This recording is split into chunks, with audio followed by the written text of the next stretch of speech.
warahmatullahi wabarakatuh. Anak-anak calon siswa baru di SMP Negeri 1 Manunjaya, selamat datang. Kalian sudah masuk pada kegiatan MPLS. Untuk pertemuan kali ini, Ibu akan memberikan materi tentang cara belajar yang efektif. Mungkin kalian datang tanpa ada pemberitahuan atau apa, kalian hadir di sekolah ini, di sekolah baru, mungkin juga sekolah favorit. Kita akan berikan beberapa pelayanan terbaik untuk kalian yang sudah memilih SMP Negeri 1 Manunjaya sebagai sekolah pilihan kalian.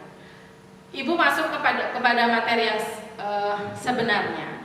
Ibu akan bahas mengenai cara belajar efektif.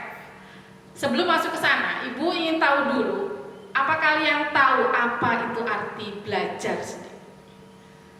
Karena kita memang pertemuannya secara daring, mungkin akan Ibu beritahu bahwa arti belajar adalah aktivitas ke arah perubahan tingkah laku melalui interaksi aktif individu terhadap lingkungan. Jadi yang namanya belajar adalah perubahan tingkah laku. Belajar apapun itu. Belajar apa, materi ilmu pelajaran atau materi tentang tingkah laku menuju ke arah kebaikan. Bagaimana ciri-ciri belajar? Yang pertama, dari segi proses. Adanya aktivitas, baik itu fisik, mental atau emosional. Yang kedua adalah melibatkan unsur lingkungan. Yang ketiga, bertujuan ke arah terjadinya perubahan tingkah laku atau behavior change. Itu hanya dari segi proses. Yang kedua, dari segi hasil. Pertama adalah bersifat relatif tetap. Yang kedua, diperoleh melalui usaha. Jadi, kalian bisa disebut belajar kalau ada proses dan ada juga usaha. Jadi belum namanya belajar kalau tidak ada proses dan usaha. Yang ketiga, berikutnya, mengapa sih kita perlu belajar? Yang pertama, manusia itu bersifat laten dan terbuka. Dia harus menerima apa yang dari luar, ilmu-ilmu yang ditambahkan dari luar, baik itu contoh ataupun pengalaman. Yang kedua adalah pertumbuhan dan perkembangan manusia lebih banyak terjadi secara non-alamiah. Lalu berikutnya, pembelajaran. Apa yang dimaksud dengan pembelajaran? Karena kalian nanti ke depan akan sering mendengar apa itu pembelajaran. Pembelajaran adalah penyediaan sistem lingkungan yang mengakibatkan terjadinya proses belajar pada siswa. Bagaimana ciri-ciri pembelajaran? Yang pertama, adanya unsur guru. Jadi kalau tidak ada guru, ya tidak ada pembelajaran. Yang kedua, adanya unsur siswa. Yang ketiga, adanya aktivitas guru dan siswa. Jadi kalau di kelas, semua harus ikut aktif. Guru na wungkul, nu nyaros di payung, tapi siswa na oke ngirim aktif. Yang keempat adalah interaksi. Maksudnya, kalau guru bertanya, ya siswa ikut menjawab. Yang kelima adalah bertujuan ke arah perubahan tingkah laku.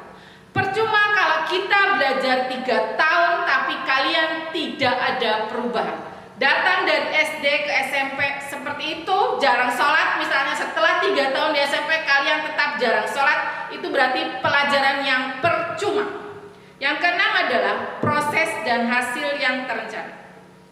Terus selanjutnya, mengapa sih adanya perlu pembelajaran? Yang pertama, karena belajar adalah merupakan suatu peristiwa yang tidak selalu terjadi pada individu. Yang kedua, individu tidak bisa hidup sendiri, tetapi memerlukan bantuan untuk mengembangkan potensi. Yang ketiga, perlu juga adanya lingkungan yang kondusif. Faktor-faktor apa saja yang mempengaruhi proses hasil belajar? Yang pertama tentu saja guru, yang kedua siswa, yang ketiga tujuan, yang keempat ada materi, yang kelima adalah lingkungan. Faktor guru, tentu saja guru yang hadir di kelas itu harus kita perhatikan kondisi fisiknya. Jadi siswa harus maklum kalau kondisi fisik kesehatan gurunya sedang tidak baik. Jadi kita harus tahu, kalian harus tahu apa gurunya sedang sehat atau tidak. Kalian harus menyesuaikan. Yang kedua, kondisi psikisnya bagaimana, suasana kejiwaannya sedang bagaimana, kompetensi kepribadiannya sedang bagaimana. Yang kedua, hal yang saling penting dalam suatu pembelajaran adalah faktor siswa. Kalian sama kondisi fisiknya, apakah sedang sehat atau tidak. Jadi kalau kalian sedang tidak sehat, itu sudah dari rumah, lebih baik kalian berada di rumah, tidak usah pergi ke sekolah. Yang kedua adalah kondisi psikis siswa. Bagaimana bakat, minat, kemampuan, motivasi, dan situasi kejiwaannya. Terus kemudian dalam belajar yang paling penting adalah tujuan. Kejelasan tujuan, urgensinya, tingkat kesulitannya, serta kesesuaian perkembangan siswanya. Yang kemudian yang akan selalu mengikuti dari suatu pembelajaran adalah faktor materi. Berikutnya ada instrumen pendukung, ada juga faktor dari lingkungan. Yang terakhir, tujuannya bahwa suatu pembelajaran itu akan dapat dicapai jika adanya aktivitas yang menuju ke arah perbaikan. Implikasi hubungannya dalam suatu pembelajaran. Kalau kalian merasa guru terlalu cepat menyampaikan suatu pembelajaran, kalian bisa acungkan tangan dan memberi pertanyaan atau mencoba bertanya, Bapak Ibu Guru, minta diulangi. Jadi tidak usah sungkan-sungkan. Kalau memang suatu pembelajaran berjalan terlalu cepat, kalian bisa mengacungkan tangan untuk bertanya. Yang kedua, guru terlalu banyak memberikan ide, itu juga bisa kalian ajukan sebagai suatu pertanyaan. Nah, ini yang sering terjadi. Pembelajaran hari ini biasanya akan lupa besok harinya, karena kalian selain mempelajari lebih dari satu mata pelajaran, kalian juga tidak atau jarang yang membaca kembali materi yang tadi. Mengapa lupa? Yang pertama, karena persepsi dari guru tidak diproses lebih lanjut. Maksudnya, kalau kalian belajar pagi-pagi di sekolah, pulang sekolah atau setelah berada di rumah, cobalah baca kembali apa yang tadi Bapak Ibu sampaikan. Ya, itu maksudnya supaya ada proses lebih lanjut, supaya kita tidak lupa. Yang kedua, informasi dalam memori jangka pendek tidak ditransfer. Artinya kita tidak membaca ulang. Jadi kalau membaca surat misalnya ini, kita itu perlu membacanya 1, 2, 3 sampai 4 kali. Kalau hanya membaca 1 kali, itu memorinya hanya memori jangka pendek. Tapi kalau kita bisa bacanya sampai 4 kali, itu akan merupakan memori jangka panjang. Nah, kalau tadi mengapa lupa? Nah, sekarang mengapa ingat? Efek pertamanya adalah karena perhatian kita saat di kelas itu adalah fokus. Jadi, pami nuju di kelas, kengi kak halayangan kamana-mana eta pikiran mana. Nuju di kelas, hoyong ka kantin, nuju di kelas, hoyong ka WC, eta kengi. Itu tidak akan nanti merubah ingatan kita menjadi kepembelajaran. Itu efek pertamanya. Jadi perhatian harus fokus. Yang kedua, belajar menerima informasi baru akan lebih mudah bila sebelumnya telah mempelajari hal serupa. Jadi di malam hari, pada saat kalian mempersiapkan buku pelajaran untuk besok hari, bacalah buku paket selembar 2 lembar untuk mempersiapkan materi besok. Jadi pada saat besok kita ketemu Bapak Ibu guru, diterangkan, kita sudah ada informasi sedikitnya 10% sudah ada. Oh iya, yang tadi malam saya baca itu. Itu mempengaruhi pada ingat supaya menjadi. Dan yang terakhir, Ibu akan bahas mengenai motivasi belajar di rumah. Motivasi sendiri berasal dari kata bahasa Inggris motivation. Asal katanya adalah motif yang juga berasal dari bahasa Melayu yang berarti adalah tujuan. Jadi kalau kita ngobrolkan motivasi nakumaha itu berarti kita mengobrolkan tujuan. Jadi kalau kita datang ke sekolah pagi-pagi harus mandi, harus pakai baju, itu tujuannya apa? Jadi jangan sampai pas di sekolah guru akan meminta kita akan menulis, kita tidak membawa pulpen, kita tidak membawa buku misalnya seperti itu. Itu berarti kalian tadi berangkat dari rumah itu tanpa tujuan. Beda dengan siswa yang tahu aku akan berangkat sekolah untuk apa, beda.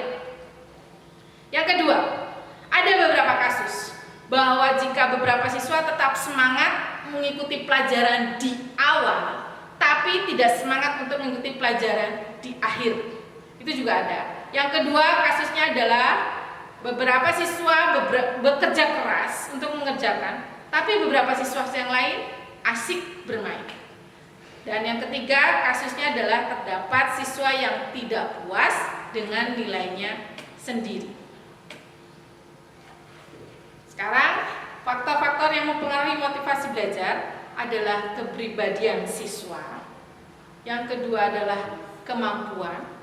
Yang ketiga dari faktor luar itu adalah tugas yang diberikan, kesukaannya dia pada pembelajaran, atau perilaku gurunya di kelas. Bagaimana caranya supaya kita termotivasi selalu untuk belajar? Yang pertama adalah selalu mengemukakan arti penting hal yang sedang dipelajari. Yang kedua, mengaitkan materi dengan latar belakang kehidupan. Yang ketiga, selalu mempunyai rasa ingin tahu. Yang keempat, penggunaan media. Dan yang terakhir, mengutamakan pemahaman. Terus berikutnya, bagaimana cara mengatasi kesulitan belajar. Kesulitan belajar sendiri artinya adalah suatu kondisi di mana adanya hambatan-hambatan dalam mencapai tujuan belajar yang disadari atau tidak disadari. Ciri-cirinya, jika hasil belajarnya menurun, itu berarti kalian mengalami kesulitan belajar. Atau kalian tidak bisa menunjukkan potensi yang ada di diri, atau usaha kalian tidak sebanding dengan usaha teman, atau kalian sangat lamban dalam melakukan tugas belajar. Itu sudah ciri-ciri bahwa kalian mengalami kesulitan belajar. Latar belakangnya bisa dari kelemahan fisik, kurang berfungsinya panca indera, atau kalian sakit. Bisa juga dari kelemahan mental, baik itu IQ rendah, atau dari kelemahan emosional. Dan yang terakhir, dari kebiasaan dan sikap yang salah. Teknik supaya kita tidak mengalami kesulitan belajar, yaitu dibiasakan melakukan pembelajaran ulang. Artinya, biasakan setelah pulang sekolah, kalian buka kembali buku yang tadi dipelajari sekolah. Yang kedua, melakukan program pengayaan. Jadi hubungi guru mata pelajaran yang dirasa kalian mengalami kesulitan dan minta pembelajaran tambahan. Di akhir bahasan Ibu, untuk supaya kita lebih maju, tidak mengalami kesulitan belajar. Biasakan teladan dalam diri dilakukan. Yang pertama adalah selalu datang tepat waktu. Yang kedua, pastinya percaya diri harus tumbuh karena kita berpakaian sesuai dengan ketentuan. Yang ketiga, tentu saja pakaiannya harus rapih dan bersih. Yang berikutnya adalah melaksanakan tugas tepat waktu, lalu bergaul dengan baik dan benar, berperilaku sopan terhadap orang yang lebih tua, berkata santun dan jujur, serta menghargai hasil kerja orang lain. Kiranya materi cara belajar dan Ibu cukup sekian. Kalian semangat.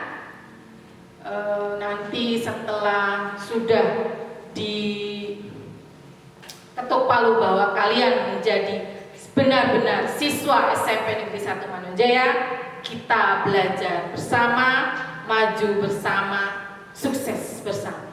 Wassalamualaikum warahmatullahi wabarakatuh.